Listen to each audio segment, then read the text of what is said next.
Namo tassa bhagavato arahato samma sambuddhassa. I send greetings and best wishes to everyone, and I hope that everybody in these very difficult and critical times is keeping well, peaceful, and content.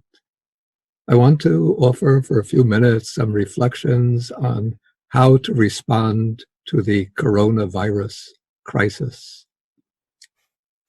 And the first thing that has to be stated is that we should be very, very diligent and scrupulous in observing the advice given to us by the medical professionals.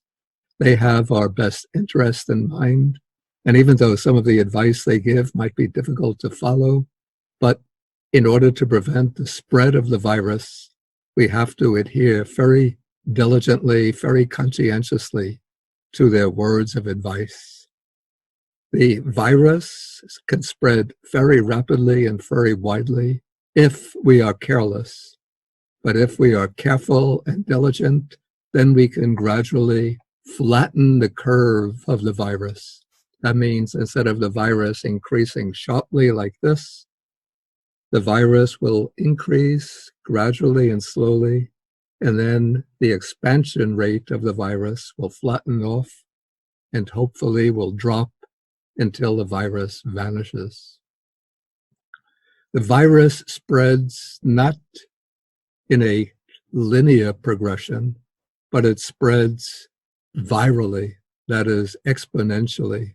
From one person, it could spread to 3, from 3 to 9, from 9 to 27, and so on.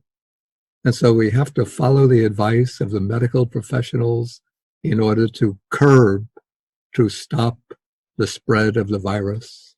And some of the main points that the medical professionals teach us, the first is what is called social distancing, which means that we have to keep a physical distance from other people. The natural tendency of the human mind is for people to mix together, to come close together, to shake hands when we meet, to hug, to speak together intimately, to gather together in groups.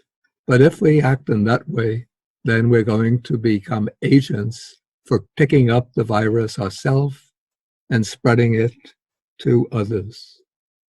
And so to avoid that, we have to observe social distancing, to keep a distance from others, not to join in group activities, not to go out to the public domain, but to remain to the best of our ability, to remain at home, to remain in our room. The second principle, which is taught by the medical professionals, is to frequently wash one's hands and to wash them with soap. The reason we have to use soap is because soap breaks up and destroys the virus. Just washing with water is not sufficient. So use soap and rub the hands together to create a lather and rub them for about 20 seconds before rinsing off the hands. So in following the advice of the professionals, the medical professionals, we're taking care firstly of ourselves. But by taking care of ourselves, we're also taking care of others. We are protecting ourselves from picking up the virus, and by avoiding the virus ourselves, we protect others because we don't become a channel, a vector for spreading the virus to others. So it might seem that taking care of ourselves is an act of selfishness, but actually this is a true act of compassion, a way to protect others. And there's a sutta spoken by the Buddha which illustrates this. In this sutta, it occurs in the Satipatthana Samyutta. The Buddha relates a story of 2 acrobats who come to a town. One is the master, the other is the disciple. And so they come to the town and they set up the pole, the acrobatic pole. And then the master says to his disciple, "Climb on my shoulders."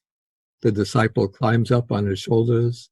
Then the master says, you protect me, and I will protect you.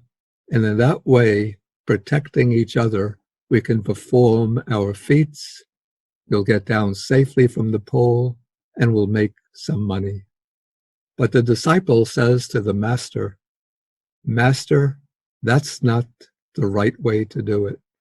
Rather, you protect yourself. I will protect myself.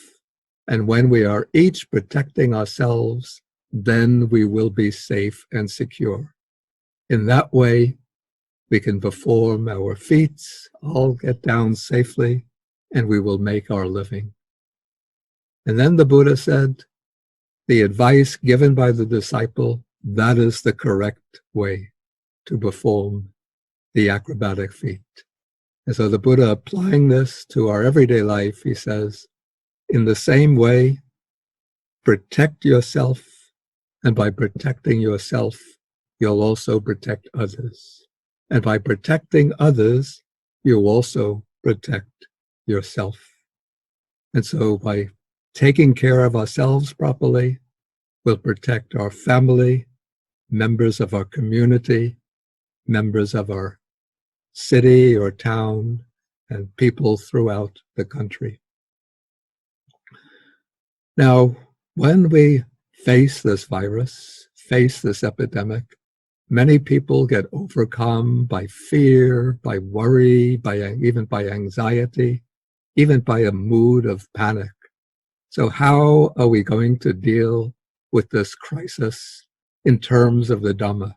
How are we going to apply the Dharma to help us overcome our fear, our worry, our concern, and live in peace and equanimity? I want to mention 3 different approaches.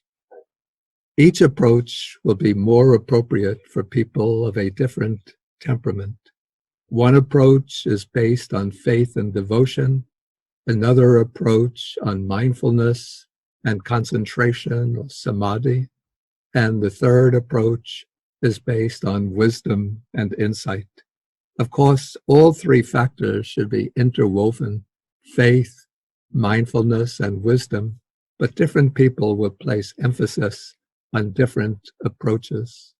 So for those who incline to faith and devotion, a way to keep the mind strong, calm, and joyful is to call to mind the excellent qualities, the virtues of the objects of our faith. That is the 3 jewels, the triple gem. So we call to mind the Buddha as the all-enlightened one, the perfectly enlightened one, of boundless wisdom and great compassion. We call to mind the Dharma as the path of practice, the way that leads to liberation and enlightenment. And we call to mind the Sangha. This can be the community of the liberated arahats, or the community of the pure, compassionate bodhisattvas. We bring them to mind and think of their purity, their wisdom, their compassion, their practice, and their vows. And so when we let the mind dwell on the 3 jewels, and you could choose any of the jewels that you prefer, Buddha, Dharma, or Sangha, this will give rise to a feeling, an inner feeling of trust, of confidence, of quiet joy, and of inner strength, which will help us keep calm and peaceful in this time of crisis. The second approach emphasizes mindfulness, leading to greater inner calm and concentration. So at this approach, we sit down in our meditation seat and we set up mindfulness. First, the mindfulness of the whole body, feeling the body as a whole. You can scan the body and feel the sensations of the body. You can feel the touch of your buttocks against the seat, the legs on the ground or the feet on the ground. And then you can turn your attention to the breath and be mindful when breathing in, be mindful of the in-breath. When breathing out, be mindful of the out-breath. And when thoughts arise, thoughts of worry, thoughts of fear, thoughts of planning, thoughts of anger, thoughts of resentment, whatever thoughts arise, you can just briefly note that thought. Let the thought come, let it go, drop the thought, and bring the mind back to the main object, coming back to the feeling of the body, and then moving from the body back to the breath. And if any of these feelings of fear, worry, anxiety become very strong, then you can drop the breath and just focus on the thought itself, turning the thought into an object. Or you can focus on the sensations in the body as that thought is running through the mind, feeling the tightness, the clenching, the tension in the body. And then using your mind, you can relax the tension of the body. And when you feel ready, then you can bring the mind back to the breath. And in this way, whatever happens outwardly, you remain centered inwardly, calm, peaceful, with equanimity.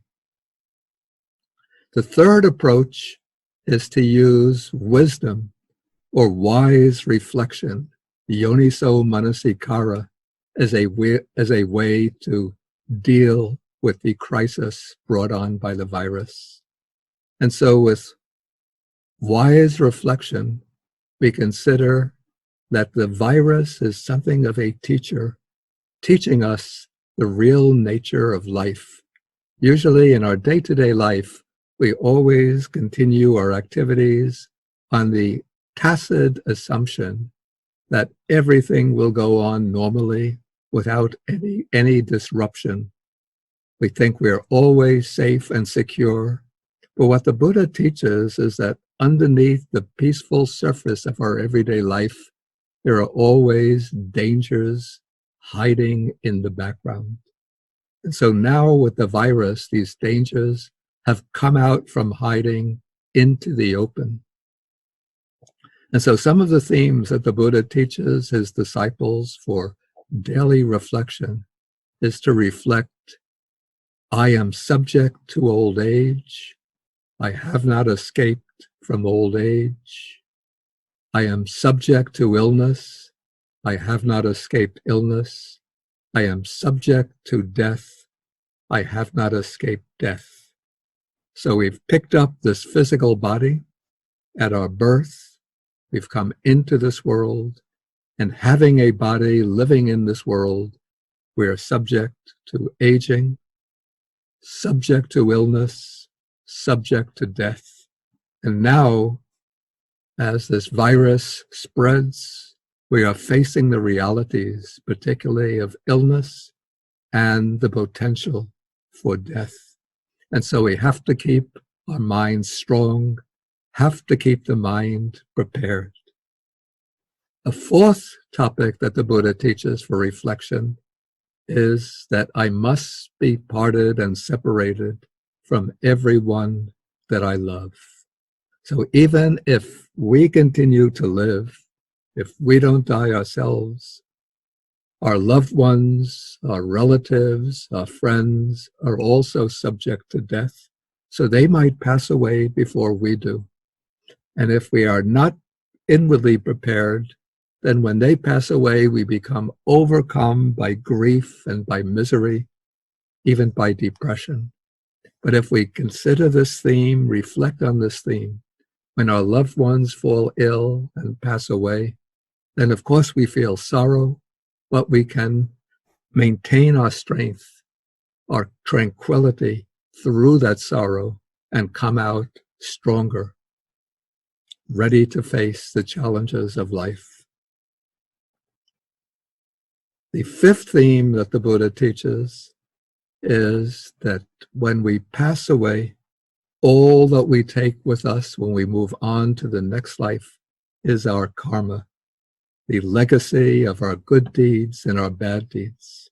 And so if we bring this theme to mind, we see that we should right now begin to perform good, wholesome deeds, especially by giving in charity to organizations that are helping to address the crisis of the virus, to medical organizations, healthcare organizations, food distribution centers, and so forth, that are helping people affected by the virus. And so we can choose whatever approach we prefer, the approach of faith and devotion, the approach of mindfulness and concentration, the approach of wisdom, of wise reflection, in order to keep our mind calm, tranquil, inwardly strong, able to face the crisis with courage. And when we have a calm, strong, courageous mind, that will boost the immune system so that we become less vulnerable to the virus if we're exposed to this.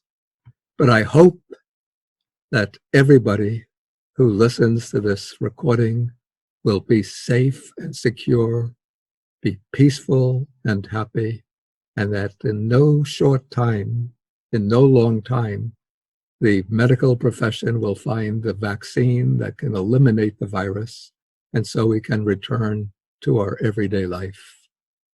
And so I want to end this little series of reflections by reciting some verses of blessing, calling upon the spiritual power of the three jewels to protect everybody who listens. So these are verses in the ancient Pali language, wishing that you all be free from illness, that you enjoy a long lifespan, and that by the blessings of the Buddha, the Dharma, and the Sangha, and with the protection of the deities, you'll all be safe and healthy.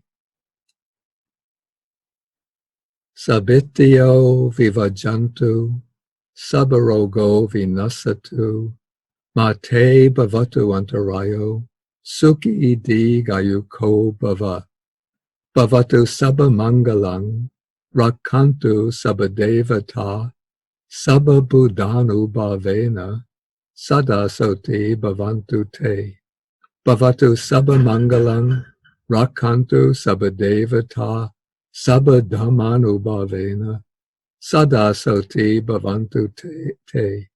Bhavatu sabba mangalang, rakantu sabadevata, sabba sanganu bhavena, sada soti bhavantu te.